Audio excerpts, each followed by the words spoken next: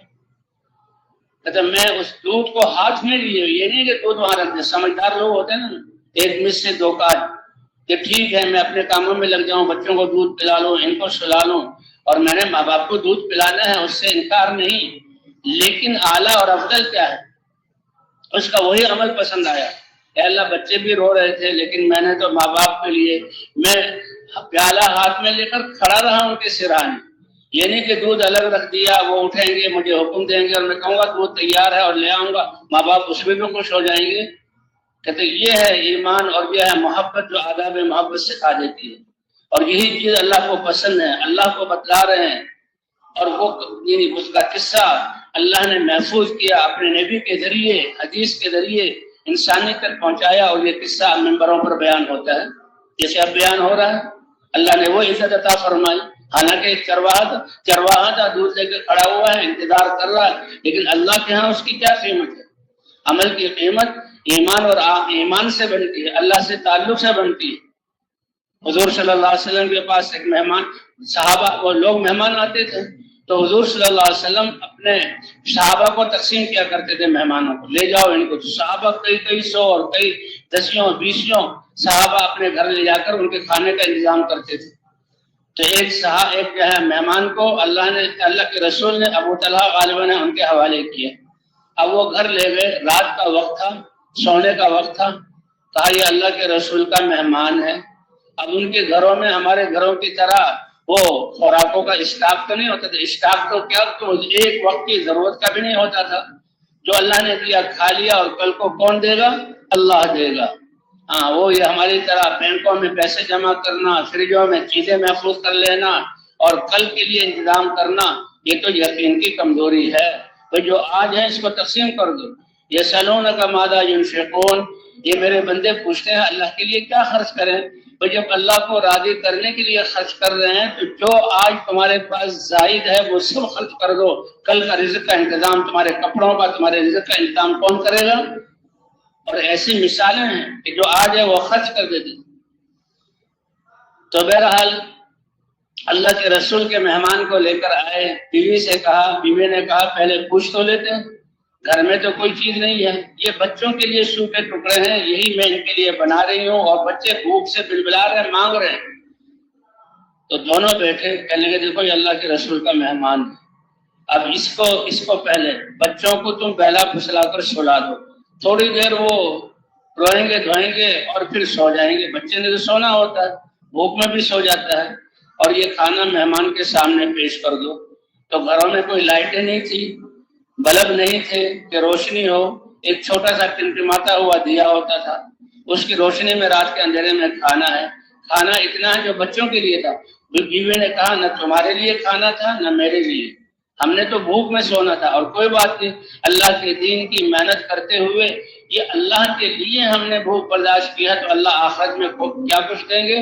اس پر۔ جیسے کہ سارے جو ہم اپنے دفتروں اور ملازمتوں میں کرنے والے کہ ڈیوٹی کے وقت میں ڈیوٹی دو، اپنے آپ کو پابند کرو، تنخواہ ملے گی، اس سے ہمارا کام بنے گا۔ تو اسی طرح صحابہ اور ایمان والوں کا کہ جو اللہ کا حکم پورا کرو، اللہ دنیا اور آخرت میں اپنی نعمتوں اور رحمتوں سے نوازیں گے، یہ ہے ایمان۔ تو وہ مہمان کے سامنے بچوں کو سلا دیا، مہمان کے سامنے کھانا رکھ دیا،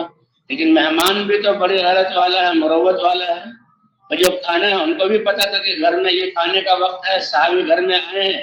تو مہمان کھائے اور میزبان نہ کھائے، یہ مہمان کو برداشت نہیں تھا۔ تو کہا کہ تم چراغ کو ٹھیک کرنے سے اپنے کرنے کے ارادے سے چراغ کو بجھا دینا، اور میں منہ چلاتا رہوں گا، آواز کھانا کھانے کی آتی رہے گی اور مہمان کھانا کھا لے گا۔ اب جو کھانا اس کو چند ٹکڑے جو گھر میں تھے یا روٹی تھی جو کچھ بھی تھا اس کو کھلایا، کوئی دودھ پلایا، یہ کوئی بالکل معمولی سا کھانا، لیکن جذبات کیا تھے اور عمل کیا تھا، یہ اتنا بڑا عمل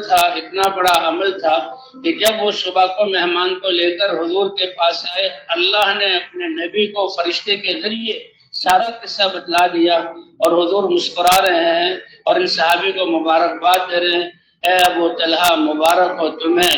تمہارے اس عمل کی وجہ سے رات اللہ نے فرشتوں پر فخر فرمایا۔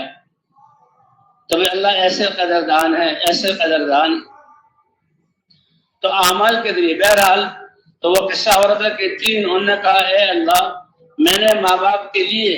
جہاں ساری رات جاگا، اگر یہ عمل آپ کو پسند ہے تو آپ اس مصیبت سے ہمیں نکال دیجیے۔ اللہ کا تکوینی امر تھا، وہ پتھر ہلا، نہ کوئی کرین، نہ کوئی فوج، نہ کوئی لوگوں نے دھکا دیا، پتھر ہلا اور سرک گیا۔ پتہ لگ گیا کہ اللہ کے سامنے جو دعا کی ہے اور عمل کو پیش کیا ہے، سر کا اتنا ہے کہ روشنی زیادہ آنے لگی، ہوا زیادہ آنے لگی، لیکن نکل نہیں سکتے تھے۔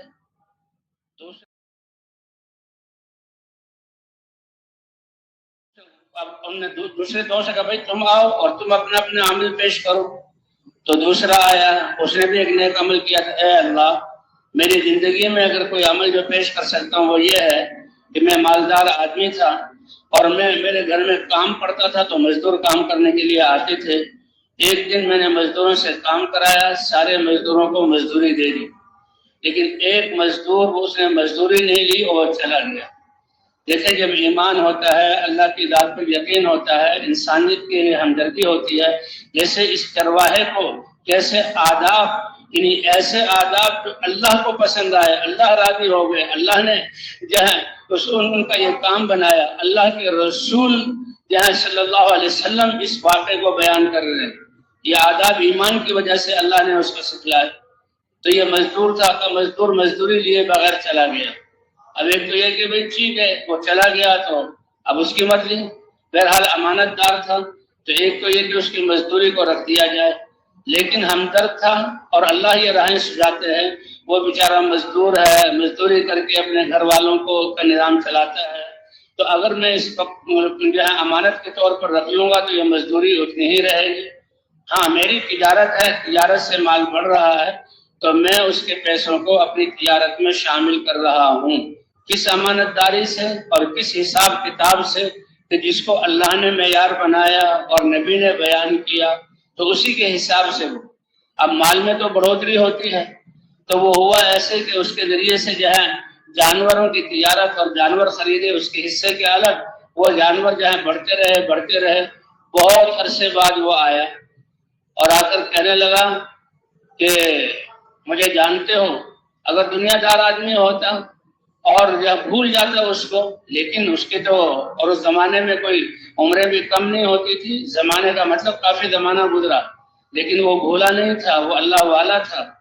اور اس کو یاد تھا کہ مجھے ہاں میں پتا ہے تم نے جو ہے میرے ہاں مزدوری کی تھی کہ میں اس وقت آپ سے مزدوری نہیں لے سکا, آج وہ مزدوری لینے آیا. میں نے کہا دیکھو بات یہ ہے کہ یہ دیکھو ایک طرف کی وادی, یہ پہاڑی رستہ, اس میں جو جانور ہیں وہ سارے تمہارے ہیں, وہ سارے تمہارے ہیں. اللہ نے اتنی برکت دی, اس نے اپنا حصہ بھی رکھا ہوگا, لیکن یہ اس کا حصہ جو بنتا تھا تجارت میں اس کا یہ ہے. کیونکہ وقت بہت گزر گیا.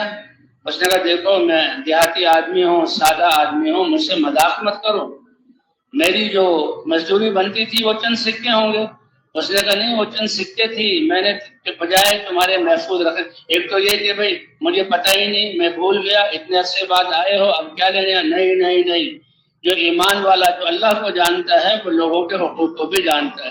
اس لیے کہتے ہیں سب سے پہلے اللہ کی معرفت کی محنت اور اللہ کی محبت دل میں آئے, اس سے انسان دوسرے لوگوں کے جو اللہ کو نہیں پہچانتا, اللہ کی قدر نہیں کرتا, اللہ کے احکام کو پورا نہیں کرتا, پھر چاہے وہ بیٹا ہو ماں باپ کے ماننے والا نہیں بنے گا, چاہے ماں باپ ہو وہ اولاد پر شفقت والے نہیں بنیں گے, چاہے بھائی بہن ہو وہ ان کے حقوق کو نہیں پہچانیں گے. ہاں جس نے اللہ کو پہچانا وہ سب کو پہچان لے گا. یہ احادیث کے واقعات اس کی دلیل. تو کہ اللہ وہ سارے جانور لے گیا اور اس نے یہ نہیں کہا کہ چلو کچھ جانور میں تمہیں دے دیتا ہوں, اور مجھے بھی کوئی طلب نہیں تھی, میرے دل میں کوئی یہ نہیں ہوا, اتنا احساس ہوا کہ سب لے گیا, لیکن اے اللہ یہ سب میں نے تیری رضا کے لیے, اور اے اللہ اس مصیبت میں اب تو جان جا رہی ہے, اگر یہ پتھر نہ ہٹا یہاں سے نہ نکلے تو یہ تو مر جائیں گے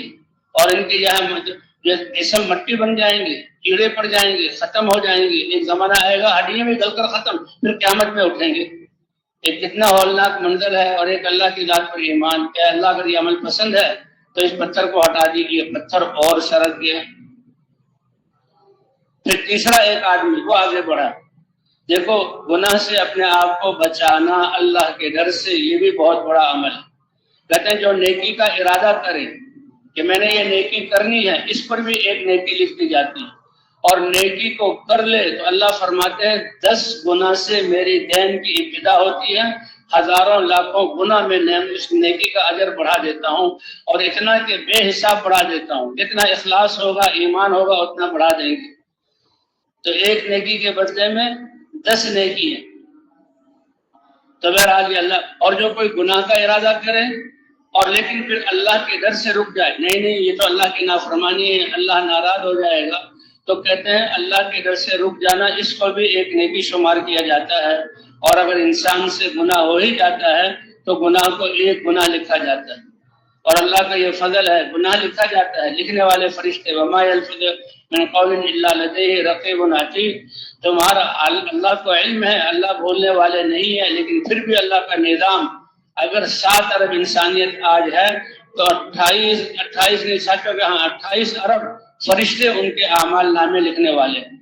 ہر انسان کے ساتھ 4 فرشتے 2 دن کے وقت میں ہوتے ہیں اور 2 رات کے وقت میں ہوتے ہیں۔ دائیں طرف والا فرشتہ امیر ہے اور یہ نیکی کو لکھتا ہے، بائیں طرف والا فرشتہ مامور ہے اور یہ اس کے گناہوں کو لکھتا ہے۔ لیکن جب انسان سے گناہ صادر ہوتا ہے وہ پوچھتا ہے لکھ لوں کہ ٹھہر جاؤ، اگر یہ توبہ کر لے گا تو پھر یہ گناہ اللہ معاف فرما دیں گے، کیوں اس کے نامہ اعمال کو سیاہی سے کالا کرتے ہو کہ یہ گناہ لکھ دو، اور پھر آخری وقت میں توبہ کر لے تو وہ گناہ معاف ہو جاتے ہیں۔ اللہ بھی فرماتا ہے تائب من الذنب کمن لا ذنب لہ، توبہ کرنے والا تو ایسا ہے جیسے اس کا کوئی گناہ ہی نہیں۔ اور اللہ فرماتے ہیں اے ایمان والو توبوا الی اللہ توبۃ نصوحا، تم توبہ کرو اپنے گناہوں سے، اللہ سارے گناہ معاف کر دیں گے، لیکن ایسی توبہ کے پکا۔ توبہ کیا ہے؟ اے اللہ آئندہ یہ گناہ نہیں کروں گا، اور اے اللہ یہ گناہ تیری نافرمانی، کتنا بڑا جرم کہ قیامت میں تیرا ایک نافرمانی لے کر تیرے سامنے پیش ہوں تو مجھے کتنی شرمندگی ہوگی۔ آپ جیسے رب جس نے مجھے انسان بنایا، آپ کے احسانات اور آپ نے دیا ہوا رزق اور آپ کے پاس آنا تھا، نبیوں کو بھیجا تھا، ان کی تعلیمات، تو کتنی شرمندگی ہوگی۔ تو اس لیے بھائی التائب من الذنب کمن لا ذنب لہ، توبہ کرنے والا ایسا ہوتا ہے کہ اللہ تعالیٰ اس کے گناہ جیسے اس نے گناہ کیا ہی نہیں۔ ایک عجیب قصہ لکھا ہے جو کتابوں میں اللہ کے رسول صلی اللہ علیہ وسلم نے بیان کیا کہ ایک آدمی تھا، اس سے وہ اتنا جو ہے اللہ کی نافرمانی کرنے والا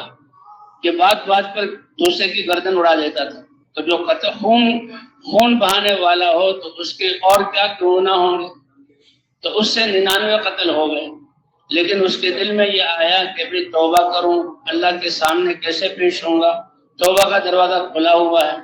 تو ایک عبادت گزار کے پاس چلا گیا جو اللہ کی محبت میں اللہ اللہ کر رہا تھا، دنیا کو چھوڑا ہوا تھا، علم اس کے پاس تھا نہیں، لیکن خود وہ اللہ کا ولی اللہ اللہ کر رہا، اس کے پاس گیا،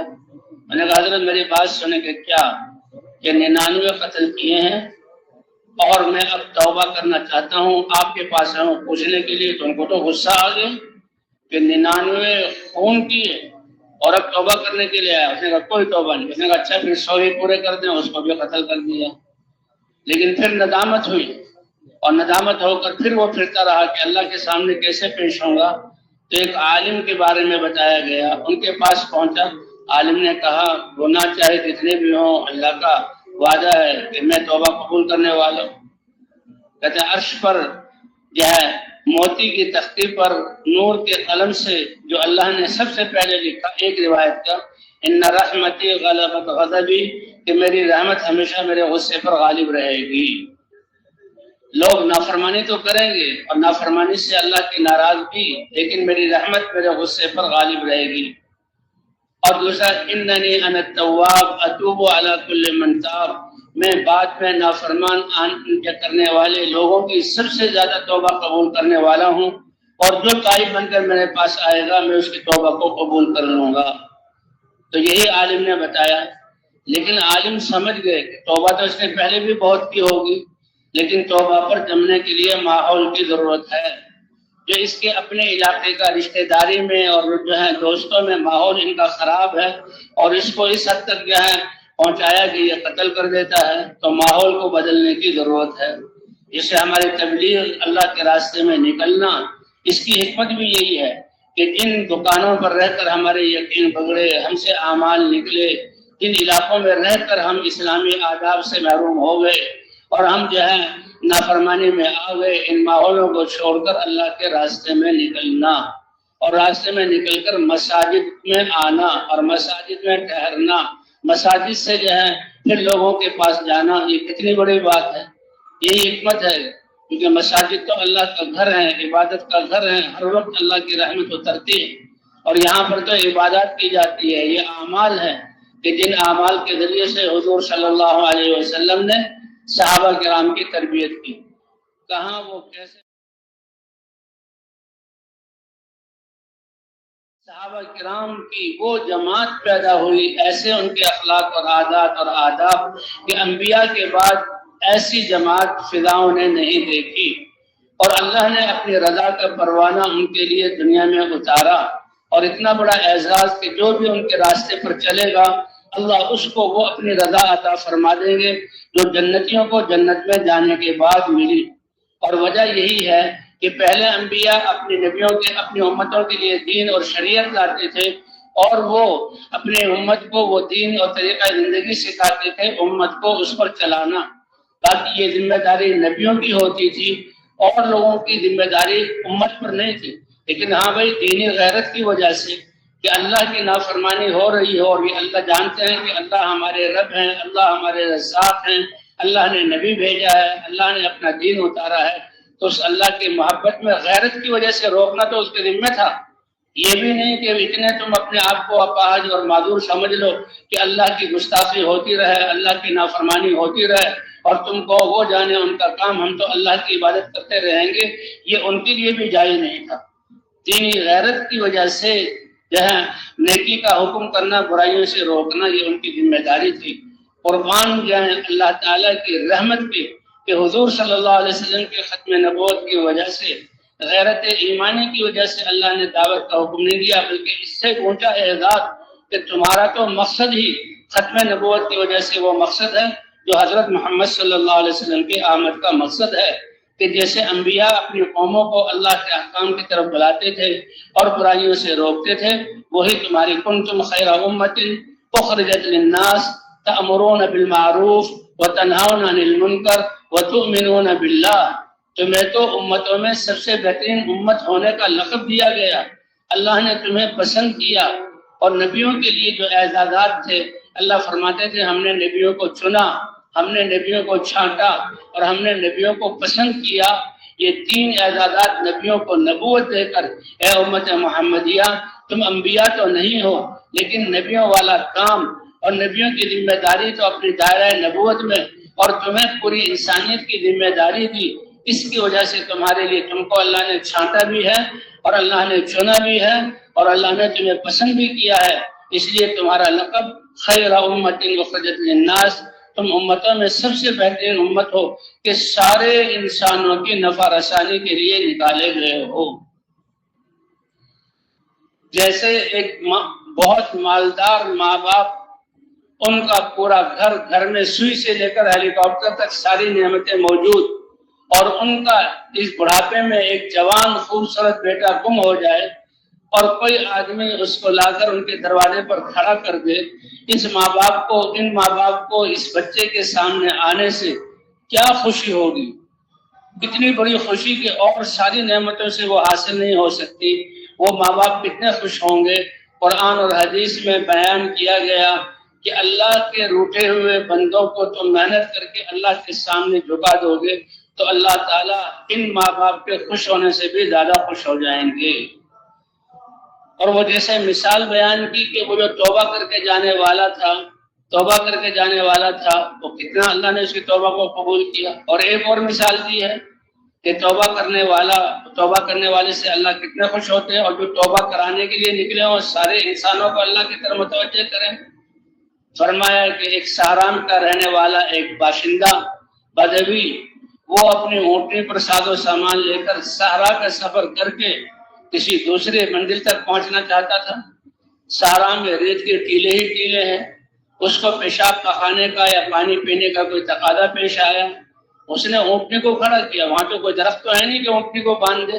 وہ تو ریتیلے ٹیلے ہیں، نہ کوئی کھونٹا ہے، ریت پہ کھونٹا کون سا کر سکتا ہے، اللہ کے نام پر چھوڑا اور ایک طرف ہو کر اپنے تقاضے کو پورا کیا۔ جب واپس آیا تو اونٹنی ہے ہی نہیں، اور جو صحرا ہوتے ہیں وہ تو میلوں صحرا ہوتے ہیں،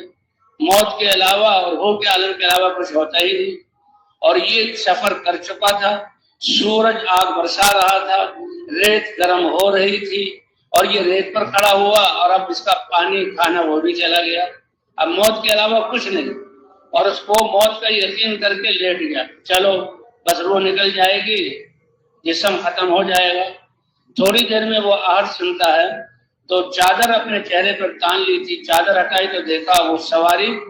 جو کی تو موجود ہے۔ ارے یہ تو سواری ہے، اس پر میرا کھانا ہے،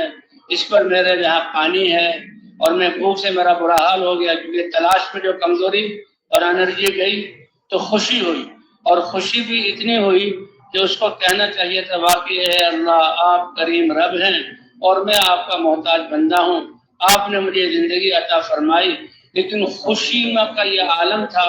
کہ اس نے الٹا کہہ دیا کہ پتہ نہ لگا کہ میں نے کیا کہا ہے، اس کو کوئی گناہ نہیں ہوگا، وہ تو اے اللہ آپ میرے بندے ہیں اور میں آپ کا رب ہوں۔ اتنی زیادہ خوشی کہ اس کو ہوش ہی نہیں رہا، فرمایا اے میرے بندو تمہاری توبہ سے تمہارا رب اس سے بھی زیادہ خوش ہوتا ہے، اور جو ہزاروں انسانوں کو توبہ کرانے کا ذریعہ بنے تو اللہ ان سے کتنے خوش ہوں گے۔ تو بھئی یہ کام تو اپنی کوتاہیوں سے خود توبہ کرنا اور امت کو توبہ کرانا اور آئندہ کی زندگی کے صلاحیتوں کو اللہ کے رسول والے کام کے لیے لگانا، اس سے بڑا کوئی کام ہو سکتا ہے؟ جس کام کے فکر کے لیے اللہ کے رسول نے اپنی زندگی لگائی اور فرما رہے ہیں کہ میری بار بار مجھے زندگی ملے اللہ کے دین کی، میرا دل ہر جماعت جس کو اللہ کے راستے میں بھیجو میرا دل چاہتا ہے میں اس کے ساتھ نکلوں، لیکن جو میرے بیمار صحابہ اور جو سواری یا مال کے نہ ہونے کے ٹھہر جاتے ہیں ان کی دلداری کے لیے میں رکتا ہوں، کہ وہ تو کہیں گے بھئی یہ مال والے استعداد والے یہ تو ہر دفعہ اللہ کے راستے میں جاتے ہیں اور اللہ کا رسول بھی ان کے ساتھ جاتا ہے اور مدینہ خالی رہ جاتا ہے، تو ان کے دل پر زیادہ گرانی ہوگی۔ لیکن وہ جب دیکھیں گے کہ بھی اللہ کا رسول تو مسجد نبوی میں موجود ہے تو ان کو ڈھارس بندھے گی اور ان کے دل کو خوشی ہوگی، تو ان کی وجہ سے میں رکتا ہوں، ورنہ اللہ کے راستے میں نکلنا تو اتنا عظیم ہے، ہر نکلنے والی جماعت کے ساتھ میں نکلوں اور اللہ کے راستے میں جہاد کروں اور مجھے شہادت نصیب ہو اور مجھے پھر زندگی ملے اور پھر میں اپنی زندگی کو اللہ کے دین کے لیے قربان کر دوں۔ اللہ ہی کے رسول صلی اللہ علیہ وسلم کے ارشاد کی وجہ سے آج اس دین کو زندہ کرنے کے لیے ہم سے آج وقت کی قربانی مانگی جا رہی ہے، اعمال کی اہتمام کی قربانی مانگی جا رہی ہے، تاکہ اللہ تعالیٰ پھر وہی دنیا کو امن کا گہوارہ بنا دے اور اعمال کی فضائیں بنا دے، مسلمان تقوی والی زندگی والا بنے، اور اس تقوی والی زندگی کو لے کر 5 ارب کفار جو جہنم کی طرف جا رہے ہیں اور دنیا میں پریشانی کی زندگی، دنیا کو جنت بنانے کی کوشش کی،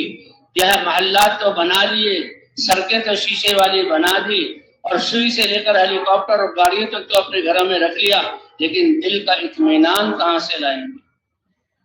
دوائی کا حاصل ہونا اور چیز ہے اور دوائی سے شفا کا مل جانا اور چیز ہے۔ دوائی کا اختیار اللہ نے انسان کو دیا، علم بھی انسان کو دیا، اپنے اختیار اور علم سے دوائی بنائی، اور باقی جو دوائی ہے وہ اسی مرض کی دوا ہے، لیکن شفا دوائی نہیں دیتی، شفا تو کون دیتا ہے؟ اب شفا کون دے گا؟ کھانا تو جمع کر لیا، کھانا بھی اللہ نے پیدا کیا، لیکن کھانے سے بھوک دور نہیں ہوتی۔ کھانا کس کے امر سے بھوک دور ہوتی ہے؟ ایک جول بقر کی بیماری ہے کہ انسان کھا کھا کے پیٹ پھول جاتا ہے اور اس کا پیٹ نہیں بھرتا، اللہ دکھا دیتے ہیں کہ دیکھو گنجائش نہیں رہی، ابکائیاں آ رہی ہیں، پیٹ پھول گیا ہے، پیٹ کے پھولنے کی سے درد چیخیں مار رہا ہے لیکن بھوک دور نہیں ہو رہی۔ استسقاء کی بیماری ہے کہ پانی پر پانی پی رہا ہے، پیٹ پھول رہا ہے، پسینہ نکل رہا ہے، لیکن پیاس نہیں بجھ تو اس لیے پانی ایک مخلوق ہے، پانی میں جو صفت رکھی ہے پیاس کو بجھانے کی، اللہ اکبر۔ یہ روزے والے اس کی قدر جانتے ہیں، گرمیوں کے روزے رکھ کر اور جب افطاری کے وقت میں صرف خالص ٹھنڈا پانی ہی پیتے ہیں تو کیسے وہ پانی ان کے حلق میں اترتا ہے اور رگوں میں پہنچتا ہے اور جسم میں ٹھنڈک نصیب ہوتی ہے، اور اگر برف ہو تو اور مزہ، دودھ ملا ہوا ہو تو اور مزہ، اور تھوڑا سا اس میں میٹھا ملا ہوا تو وہ اور مزہ۔ کہتے ہیں روزے داروں کو حقیقت میں پتہ لگتا ہے کہ پیاس کا بجھنا یہ اللہ کی کتنی بڑی نعمت ہے۔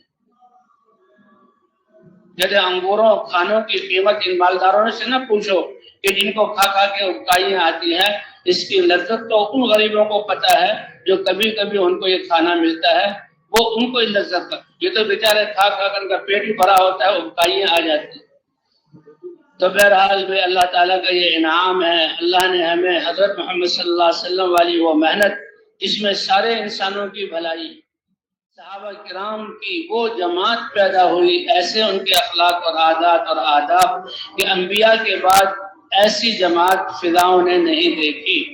اور اللہ نے اپنی رضا کا پروانہ ان کے لیے دنیا میں اتارا، اور اتنا بڑا اعزاز کہ جو بھی ان کے راستے پر چلے گا اللہ اس کو وہ اپنی رضا عطا فرما دیں گے، جو جنتیوں کو جنت میں جانے کے بعد ملی۔ اور وجہ یہی ہے کہ پہلے انبیاء اپنی نبیوں کے اپنی امتوں کے لیے دین اور شریعت لاتے تھے، اور وہ اپنے امت کو وہ دین اور طریقہ زندگی سکھاتے تھے، امت کو اس پر چلانا، باقی یہ ذمہ داری نبیوں کی ہوتی تھی اور لوگوں کی ذمہ داری امت پر نہیں تھی۔ لیکن ہاں بھائی، دینی غیرت کی وجہ سے کہ اللہ کی نافرمانی ہو رہی ہو، اور یہ اللہ جانتے ہیں کہ اللہ ہمارے رب ہیں، اللہ ہمارے رزاق ہیں، اللہ نے نبی بھیجا ہے، اللہ نے اپنا دین اتارا ہے، تو اس اللہ کی محبت میں غیرت کی وجہ سے روکنا تو اس کے ذمہ تھا۔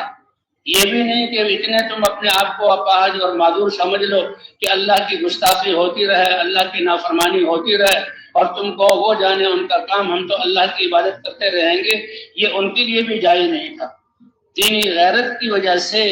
جہاں نیکی کا حکم کرنا، برائیوں سے روکنا، یہ ان کی ذمہ داری تھی۔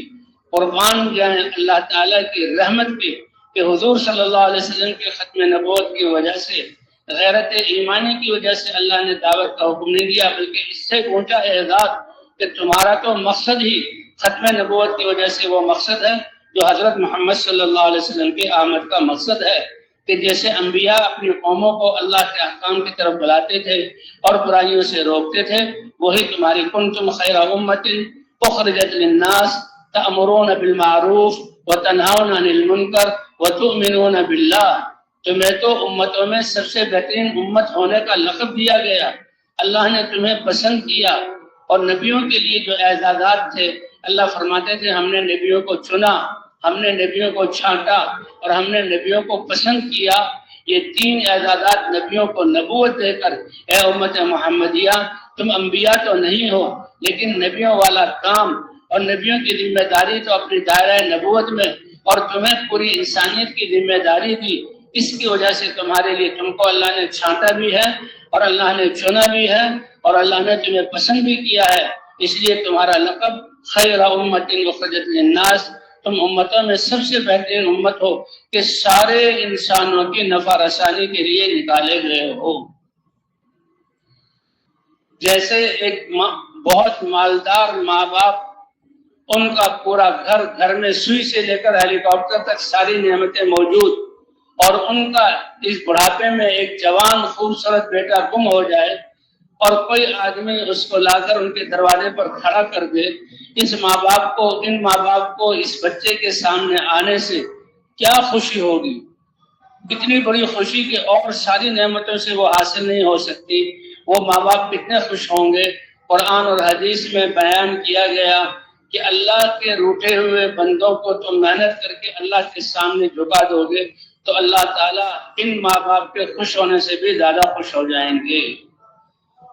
اور وہ جیسے مثال بیان کی کہ وہ جو توبہ کر کے جانے والا تھا، وہ کتنا اللہ نے اس کی توبہ کو قبول کیا، اور ایک اور مثال دی ہے کہ توبہ کرنے والے سے اللہ کتنے خوش ہوتے ہیں، اور جو توبہ کرانے کے لیے نکلے ہوں سارے انسانوں کو اللہ کی طرف متوجہ کریں۔ فرمایا کہ ایک سہرام کا رہنے والا ایک باشندہ بدوی، وہ اپنی اونٹنی پر ساز و سامان لے کر صحرا کا سفر کر کے کسی دوسرے منزل تک پہنچنا چاہتا تھا۔ صحرا میں ریت کے ٹیلے ہی ٹیلے ہیں، اس کو پیشاب پخانے کا یا پانی پینے کا کوئی تقاضا پیش آیا، اس نے اونٹنی کو کھڑا کیا، وہاں تو کوئی درخت تو ہے نہیں کہ اونٹنی کو باندھ دے، وہ تو ریتیلے ٹیلے ہیں، نہ کوئی کھونٹا ہے، ریت میں کھونٹا کون سا کر سکتا ہے، اللہ کے نام پر چھوڑا اور ایک طرف ہو کر اپنے تقاضے کو پورا کیا۔ جب واپس آیا تو اونٹنی ہے ہی نہیں، اور جو صحرا ہوتے ہیں وہ تو میلوں صحرا ہوتے ہیں، موت کے علاوہ اور ہو کے عالم کے علاوہ کچھ ہوتا ہی نہیں۔ اور یہ سفر کر چکا تھا، سورج آگ برسا رہا تھا، ریت گرم ہو رہی تھی، اور یہ ریت پر کھڑا ہوا اور اب اس کا پانی کھانا وہ بھی چلا گیا، اب موت کے علاوہ کچھ نہیں، اور اس کو موت کا یقین کر کے لیٹ گیا، چلو بس روح نکل جائے گی، جسم ختم ہو جائے گا۔